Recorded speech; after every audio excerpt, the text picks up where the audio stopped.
A gente retoma agora a discussão sobre a crise hídrica enfrentada pelo Brasil, uma das piores situações dos últimos 90 anos. Vamos conversar então com o engenheiro florestal Tasso Azevedo.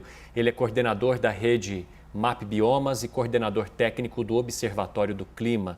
Seja muito bem-vindo aqui, Tasso. É um prazer conversar com você ao vivo. Carol, Fernando Nakagawa também participam com a gente aqui dessa entrevista. Eu gostaria de saber de você primeiro quais são as suas estimativas diante da situação que a gente está vendo se formar aí aos nossos olhos. Bem-vindo. Oi, boa tarde. Bom, a gente está vivendo mais um período, né, de vários fatores estão confluindo para uma dificuldade na geração elétrica, né? O ambiental, obviamente, a gente tem uma El Niño, que a gente chama, né, que é um fenômeno que muda os períodos de seca e chuva, assim como acontece com os anos de El Niño, e eles estão particularmente fortes esse ano, mas também conflui isso com as mudanças climáticas que a gente já está observando no planeta. Então a gente vê, nos últimos 20 anos, a gente tem observado, os dados mostram que está reduzindo a quantidade de chuva que a gente tem e aumentando o período seco no Brasil. Então, para um país que tem uma enorme dependência do regime de águas, tanto para a agricultura quanto para a geração de energia, é um fator de estresse para o recurso hídrico. Mas não é só isso, né? A gente também tem o problema agravado pelo problema do desmatamento, que faz com que a gente tenha menos floresta para irrigar, né? Então, a floresta no Brasil tem um papel muito importante de formação das nuvens e da chuva. Então, quando você reduz essas áreas de floresta, está aumentando os nossos problemas de seca no longo prazo. Então, é um problema que está se tornando estrutural. Tasso, meu boa tarde a você. Bem, pelo que você nos relata, isso está muito ligado a uma questão climática, mas também é uma questão de falta de planejamento, quando a gente fala que estamos num período em que as chuvas de fato sofrem essa escassez. Também falta um planejamento. Teria como ter planejado para não estarmos numa situação tão crítica como a que estamos agora? Tem duas coisas importantes, né? Uma é que a ideia da gente ter um processo que a gente economize energia, trabalhe com alta eficiência, deve ser continuamente, não deve ser uma coisa que se faça só no período que você tem uma crise. Esse é o ponto 1. O ponto 2 é que a gente cuidar dos nossos mananciais, né, das áreas de ocupação permanente, que são aquelas áreas no entorno dos rios, dos reservatórios, é fundamental para você manter a longo prazo um fluxo de água mais constante.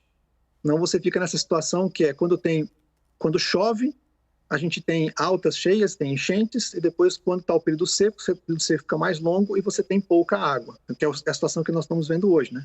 Basta ver que nós estamos, ao mesmo tempo que tendo um período seco grande no Brasil, tem um problema de cheia no Amazonas, né? Lá na região norte. Essa é uma questão. A outra questão é que, como a gente é uma matriz energética bastante limpa, baseada em recursos renováveis, né? Como é o caso da energia solar, energia eólica, energia hidráulica, principalmente, que a gente tem que trabalhar com maior escala nas energias como solar e eólica, para que a gente possa usar a energia hidrelétrica como bateria do sistema. Então, você possa regular ela um pouquinho mais, usar ela menos, por exemplo, durante o dia, se você tiver bastante energia solar, você pode usar menos a energia das hidrelétricas e usar mais a energia das hidrelétricas mais, por exemplo, no período da noite. Vou dar um exemplo, né? Então, esse tipo de ação que a gente precisa ter no longo prazo acontecendo no Brasil. No curto prazo, o que vai acontecer é acionar termoelétricas, né? O Brasil tem um parque de termoelétricas que foi montado nas últimas crises, basicamente para atender esses períodos. O problema delas é que elas são muito caras. Quando você aciona essas termoelétricas, elas têm um peso muito grande na tarifa para o consumidor, além de emitir gases de efeito estufa, né, que é na contramão daquilo que a gente quer fazer hoje no mundo, né? Tasso, uma das regiões que mais sofrem com essa estiagem é aquela região aqui entre o estado de São Paulo e Minas Gerais, nas bacias ali, nas represas do Rio Grande, né? Algumas, por exemplo, o Marimbondo está com 8%, Água Vermelha com 7% da sua capacidade, ou seja, está muito próximo. Um ano atrás estava com mais de 50%. Como é que, do ponto de vista estratégico, deve ser feita a utilização dessa água, dessa pouca água que a gente tem em alguns sistemas? O consumo humano, obviamente, deve ser priorizado, mas como a gente pode contemporizar todas as demandas da agricultura, da eletricidade, em uma situação tão drástica como essa? Esse é o dilema, né? E por isso que existe o Sistema, né, Nacional de Recursos Hídricos, né? As agências de águas têm esse papel, a Agência Nacional de Águas, de regular o acesso a esses recursos hídricos. O Brasil está passando por um fenômeno nos últimos anos que, além de aumentar, a gente ter essa demanda da água para eletricidade, mas a gente tem uma demanda grande para a agricultura. Inclusive, o nosso parque de irrigado no Brasil está crescendo muito nos últimos anos, né? Também demanda bastante água e é uma atividade econômica importante para o país.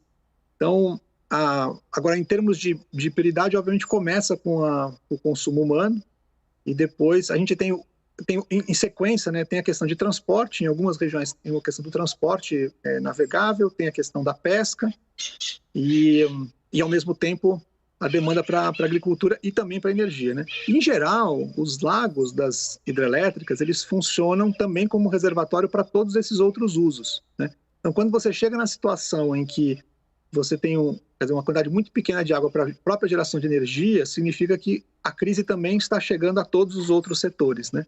E certamente tem que ser priorizado o consumo humano primeiro.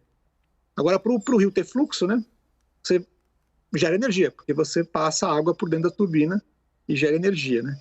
Então, o drama é a falta d'água mesmo, né? Então, não tem como você simplesmente estocar água e não deixar a água ter fluxo, né, passando para o rio, né? Quando acaba mesmo. Aí não tem mais o que passar dentro. Tasso Azevedo, que é engenheiro florestal, muito obrigado por conversar com a gente nesta tarde de sábado. Um ótimo fim de semana para você. Para vocês também.